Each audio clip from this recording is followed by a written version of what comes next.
نحمده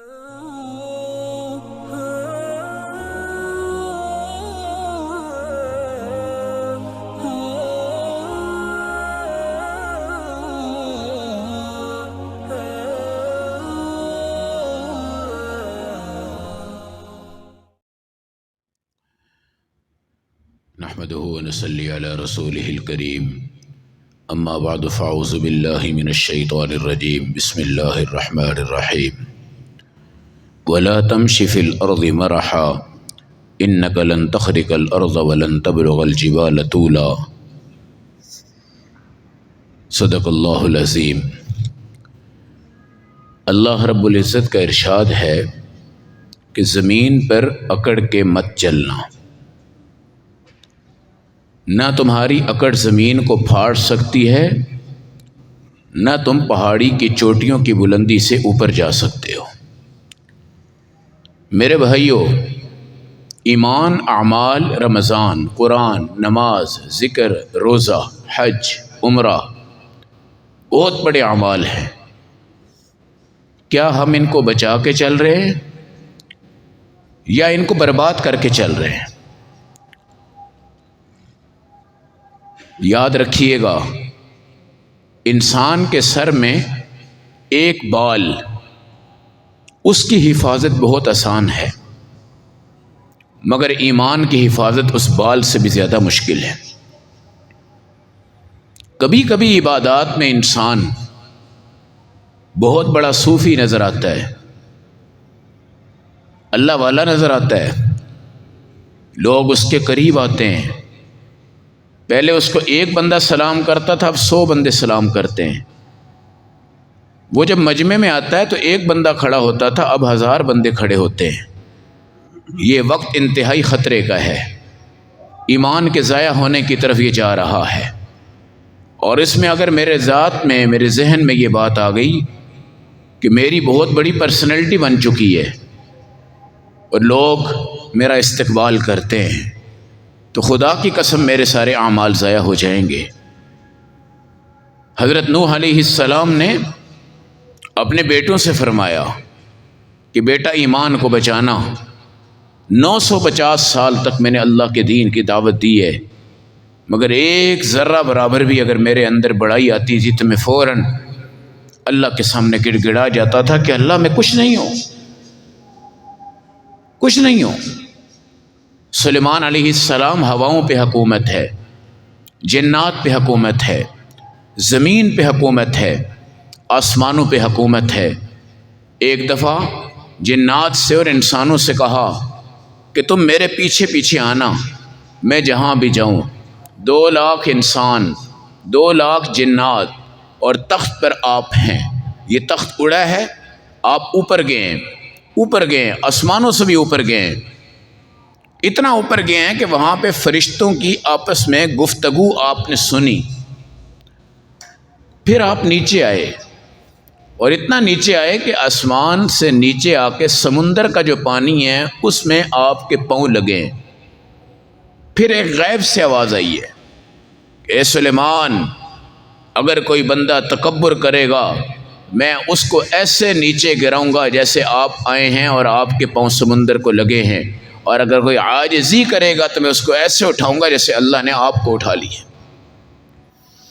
من تواضع للہ رفعہ اللہ، عاجزی اختیار کرو، اللہ تمہیں بلند کرے گا۔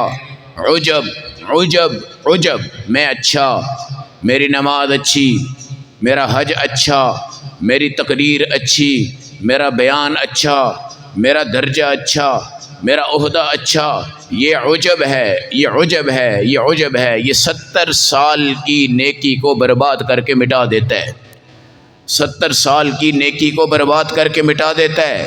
مالک بن دینار اللہ کے بہت بڑے اولیاء اللہ میں سے ہیں۔ ان کو دینار کیوں کہتے ہیں؟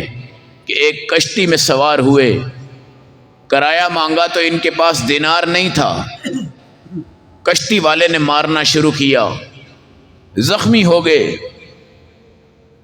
پھر بے ہوش ہو گئے، اٹھے تو پھر کرایہ مانگا، کہا میرے پاس نہیں ہے، پھر مارا، پھر بے ہوش ہو گئے، پھر اٹھے، پھر مارنا شروع کیا، سمندر سے مچھلیاں ابھر کے آ گئی، ہر مچھلی کے منہ میں ایک دینار تھا، اور پکڑا اور اس کے حوالے کر دیا۔ وہ حیران تھا کہ اللہ نے اس فقیر کی سمندر کی مچھلیوں پہ بھی حکومت قائم کر دی ہے۔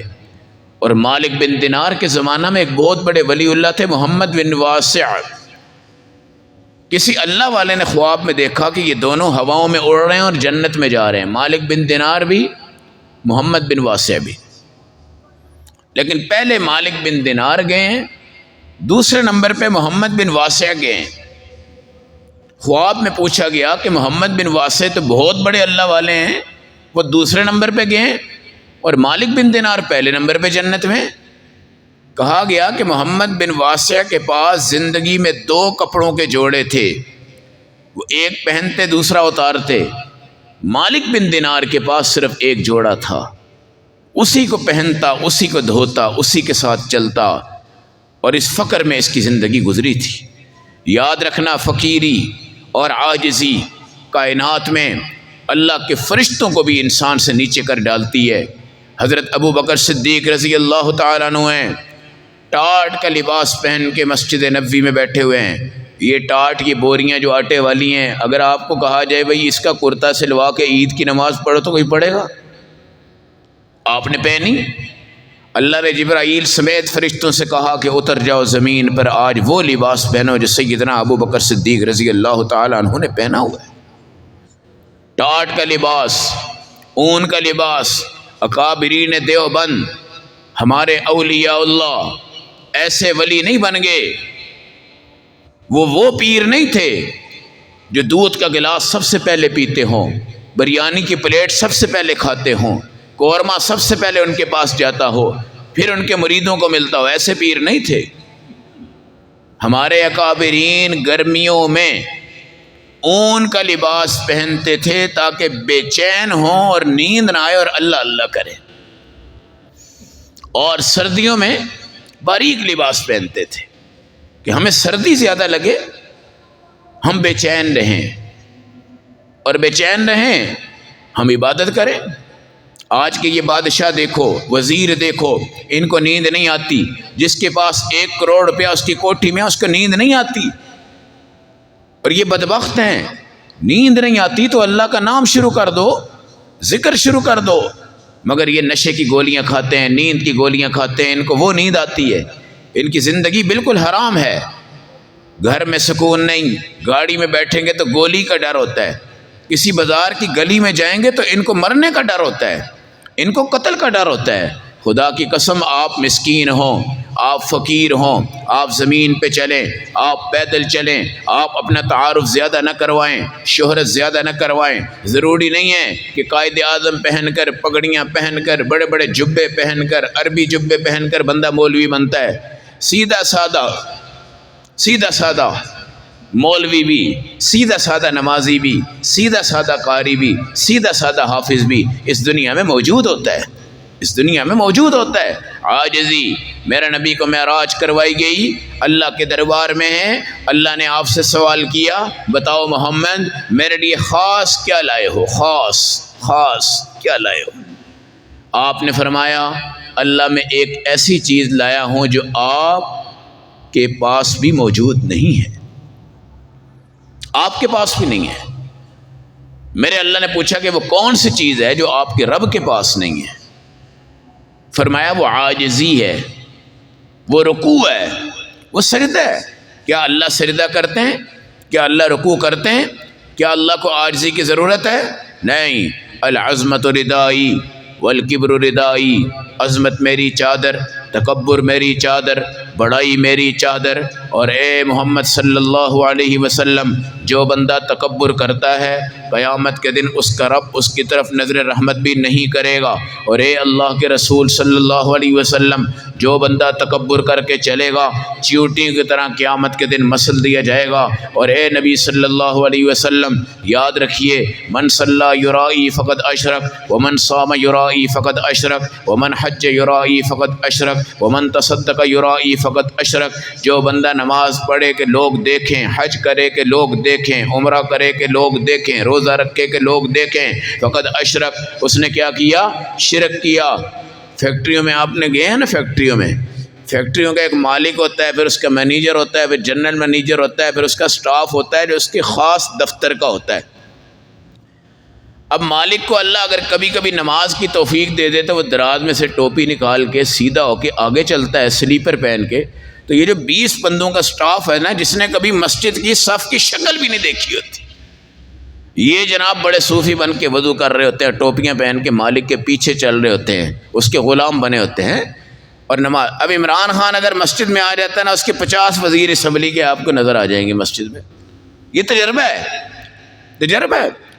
آپ مجھے ایمانداری سے بتائیں کہ یہ 20 بندے جو آج نماز کے لیے گئے ہیں، کیا ان کے اندر خدا کو راضی کرنے کی دلیل ہے یا اپنے اس مالک کو دکھانے کی نشانی؟ میرا اللہ کالے کپڑے میں لپیٹ کر ان کے اوپر نمازیں مار دیتا ہے، کیا اللہ کو یہ کافی نہیں ہے کہ اس کے فرشتے اس کی تسبیح کرتے ہیں؟ درندے چرندے پرندے، ہوا، درخت، سبزہ، پتے، مچھلیاں، سمندر کی تہیں، پانی، ہوائیں، فضائیں، آسمان کے ستارے، سورج، تمام چیزیں اللہ کی تسبیحات کرتی ہیں، اللہ کی تسبیحات کرتی ہیں۔ یہ دنیا قائم ہے۔ اگر میری اور آپ کی تسبیح پہ ہو، ہم رات کو سارے سو جائیں تو قیامت آ جائے۔ ایک سیکنڈ بھی ایسا نہیں ہے جس میں اللہ کا ذکر رک جائے اور دنیا قائم رہے۔ ہر وقت اللہ کا ذکر ہو رہا ہے، ہر وقت کوئی نہ کوئی سانس چل رہا ہے، ہر وقت کوئی نہ کوئی نظام چل رہا ہے۔ وَلَا تَمْشِ فِي الْأَرْضِ مَرَحًا، زمین پہ اکڑ کے نہ چلنا۔ میرے نبی زمین کے سیدھے گراؤنڈ میں ایسے چلتے تھے جیسے کوئی پہاڑی سے نیچے جھک کے چل رہا ہوتا ہے، اور حضور پاک کبھی اپنے پاؤں کو زمین پہ سختی سے نہیں مارتے تھے۔ پھر رسول پاک معراج پہ گئے ہیں، آپ جیسا کوئی نہیں ہے۔ جبرائیل بھی آج تک سدرۃ المنتہا سے اوپر نہیں گیا۔ اور یہ جو معراج ہے نا، اس کو کوئی مصنف لکھ نہیں سکتا، یہ صرف میرے نبی کی زبان مبارک ہے۔ معراج میں سدرۃ المنتہا سے اوپر کی کہانی کو مانو گے تو صرف آپ کو زبان نبوت پر ایمان لانا ہے۔ اگر آپ کہو جی مجھے جبرائیل نے بتایا، اسرائیل نے بتایا، میکائیل نے بتایا، اسرافیل نے بتایا، کسی مصنف نے بتایا، مؤلف نے بتایا، صحابی نے بتایا، کسی اور نے بتایا، یہی وجہ ہے کہ سیدنا صدیق اکبر نے اس جگہ کی تصدیق کی ہے جہاں پر بظاہر کوئی دلیل نہیں ہے سوائے رسول پاک کی زبان کے، اس لیے آپ کو صدیق نہیں کہا جاتا بلکہ صدیق اکبر کہا جاتا ہے، صدیق اکبر کہا جاتا ہے۔ اب معراج سے نیچے آیا میرا نبی، اتنے اوپر سے کوئی نیچے آئے تو کیا کرتے ہیں؟ غلام کے سلام کا پورا جواب دیتے ہیں، غلام کے سلام کا، اور غلام کی دعوت نبی قبول کرتے ہیں۔ اور رسول پاک اما عائشہ رضی اللہ تعالی عنہا کے سامنے برتن میں آٹا گوندھ کے دے رہے ہوتے ہیں، سبزیاں اپنے کندھوں پہ اٹھا کے لا رہے ہوتے ہیں، اور رسول اللہ صلی اللہ علیہ وسلم اپنی بیٹی حضرت فاطمہ کا ہاتھ ان کے کام کے اندر بٹاتے ہیں، اور رسول پاک صلی اللہ علیہ وسلم ہر غریب کی دعوت کو قبول فرما لیتے تھے۔ پھر اس سے بڑی اور کیا بات ہے کہ معراج کی سواری میں رہ کے آنے والا آج دنیا میں آیا تو گدھے پر بھی حضور نے سواری کی ہے، گدھے پر۔ اب گدھا ایک تو ہوتا ہے نا، پر فارم اور چادر شادر لگاؤ، اس کو چمکا کے اس پہ بیٹھو تاکہ پتہ چلے کہ جو آپ وہ چیتے کی چادروں پہ بیٹھتے تھے بادشاہ، کس پہ؟ چیتے کی چادروں۔ حضور پاک کہتے ہیں فرسن عرن، بالکل بغیر کسی کپڑے اور سیٹ کے ننگے گھوڑے پر بھی آپ بیٹھ جاتے تھے۔ اب ہمارے مولانا عبد الرحمن اشرفی صاحب رحمۃ اللہ علیہ استاذ تھے، ایک دن کہنے لگے میں نے ساری سنتیں پوری کر لی ہیں، ایک نہیں کی۔ انہوں نے اپنے کسی شاگرد کو کہا گدھا لے کر آؤ، گدھے پہ بیٹھ کے جامع اشرفیہ گھومیں آپ، کہ نبی کی یہ سنت پوری ہو جائے۔ آج پراڈو والا کوئی بندہ گدھے پہ بیٹھ سکتا ہے؟ بھئی آپ کے پاس اگر سائیکل ہے تو آپ گدھے پہ نہیں بیٹھیں گے۔ آپ کو اگر کوئی کہے یار گدھے پہ بیٹھ جاؤ ورنہ یہ سب سے سستی سواری ہے، سب سے سستی سواری ہے، خدا کی قسم حضور سے پوچھا گیا یا رسول اللہ یہ گدھوں کے بارے میں کوئی ثواب یا عذاب یا کوئی سختی یا نرمی ہے؟ آپ نے فرمایا مجھے اللہ نے ویسے ان کے بارے میں بتایا کچھ نہیں ہے، لیکن قرآن سے یہ سمجھ آتا ہے کہ فَمَن يَعْمَلْ مِثْقَالَ ذَرَّةٍ خَيْرٍ يَرَهُ وَمَن يَعْمَلْ مِثْقَالَ ذَرَّةٍ شَرًّا يَرَهُ۔ اچھائی کرو گے تو انشاءاللہ آپ کو گدھوں کی خدمت میں بھی ثواب ملے گا، اس کی سیٹ کی سواری میں بھی کیا ملے گا؟ ثواب ملے گا۔ اب مسجد میں آنے والے مسلمان، جب تم آتے ہو اور آ کر تم کیا کرتے ہو؟ مسجد میں آتے ہوئے سب سے پہلے اپنے پونچے اوپر کرتے ہیں اور جا کے نماز پڑھتے ہیں۔ اچھا نماز ہو گئی، ادھر سے امام صاحب نے بڑی رو کے دعائیں کروا کے توبہ کروا لی، تو اب یہاں سے اٹھ کے جو نمازی باہر نکلتا ہے نا، سب سے پہلے دو کام ہیں اس کے، ایک اپنے پونچوں کو لٹکانا، دوسرا اپنے ٹوپی کو اتار کے جیب میں ڈالنا۔ یہ عشق رسول ہے، عشق رسول ہے۔ خدا کی قسم میرے نبی نے فرمایا کہ جو بندہ اپنے پونچے نیچے لٹکاتا ہے اللہ اس کو قیامت تک زمین میں دھسائے گا، اور جو صدل کرتا ہے، صدل سمجھتے ہیں؟ گاؤں دیہات میں آپ نے چودھری دیکھے ہوں گے، جب بوسکی کی قمیض پہنتے ہیں تو اس کے اوپر ایک وہ پیلے کلر کی چادر ایسے لٹکا کے اور ان کے یہاں تک آ رہی ہوتی ہے دونوں طرف سے، اور نیچے خصا ہوتا ہے اور موٹی موٹی مونچھیں ہوتی ہیں، اور جناب وہ ایسے اکڑ کے چل رہے ہوتے ہیں، ایسے ایسے۔ یہ اکڑ کے چلنا صرف طواف میں جائز ہے، باقی ہر جگہ حرام ہے۔ وہ چودھری آپ کو دیہات میں نظر آئے گا، وہ ایسے چل رہا ہوتا ہے سیدھا، جیسے ہمارے نواب اکبر بگٹی، وہ کسی کو ایسے جھک کے سلام نہیں کرتا تھا، جھک کے نہیں کرتا، اس کی گاڑیاں اتنی بڑی بڑی تھی کہ جھک کے اندر نہ جانا پڑے بلکہ سیدھا اندر ہو کے بیٹھ جائے، لیکن اللہ جب جھکاتے ہیں تو پھر کوئی اٹھا نہیں سکتا۔ تو اب یہ جو چودھری چل رہے ہوتے ہیں ان کے بارے میں میرے نبی نے فرمایا یہ قیامت تک زمین میں دھسائے جائیں گے اپنی چودراہٹ کی بنیاد پر، اپنے صدل کی بنیاد پر۔ اس لیے ہمارے نبی نے صدل سے منع کیا ہے۔ صدل یہ ہوتا ہے کہ آپ کندھوں میں رومال ڈال کے دونوں طرف سے نیچے لٹکا دیں، اگر آپ نے ایسے گھما لیا ہے یا اپنے سر پہ رکھ کے ایسے گھما لیا ہے، یہ صدل نہیں ہے، یہ جائز ہے۔ تو یہ صدل ہمارے اکثر جوان جو طبقے ہوتے ہیں نا، جوان بالکل جوان، وہ بھی کبھی کسی شادی شودی میں جاتے ہیں نا، مفلر کے رومال کو ایسے ڈالتے ہیں، یہ بھی حرام ہے، یہ صدل بھی حرام ہے۔ اچھا ایک بندہ آگے سے آیا ہے، آپ کہتے ہیں یہ مجھے سلام کرے، مجھے سلام، آپ کے دل میں ہے، یہ بھی تکبر ہے، یہ بھی تکبر ہے۔ حضور پاک خود جاتے تھے اور آگے بڑھ کر آپ سلام کرتے تھے۔ جب بڑا مجمع ہوتا تھا نا تو مجمع میں دو قسم کی چودراہٹیں کیا ہوتی ہیں، ایک آیا جناب پیر صاحب اور مجمع میں کہا السلام علیکم، بھائی وعلیکم السلام ورحمۃ اللہ، بات کیا ہو گئی؟ ختم ہو گئی۔ اب پیر صاحب ایسے نظریں گھما رہے ہیں، ان کا اگر خاص بندہ ہے نا وہ جائیں گے اس کے پاس اور اس کو جا کے سلام کریں گے، باقی بیچارے منہ اٹھا کے ایسے دیکھ رہے ہوتے ہیں۔ ہماری جیب خالی ہے تو ہمیں یہ سلام نہیں کرتا، ہمیں منہ سے کر دیا ہے، اور دوسرے بندے کو یہ اٹھ کے سلام کر رہا ہے، یہ بھی تکبر ہے، یہ بھی تکبر ہے۔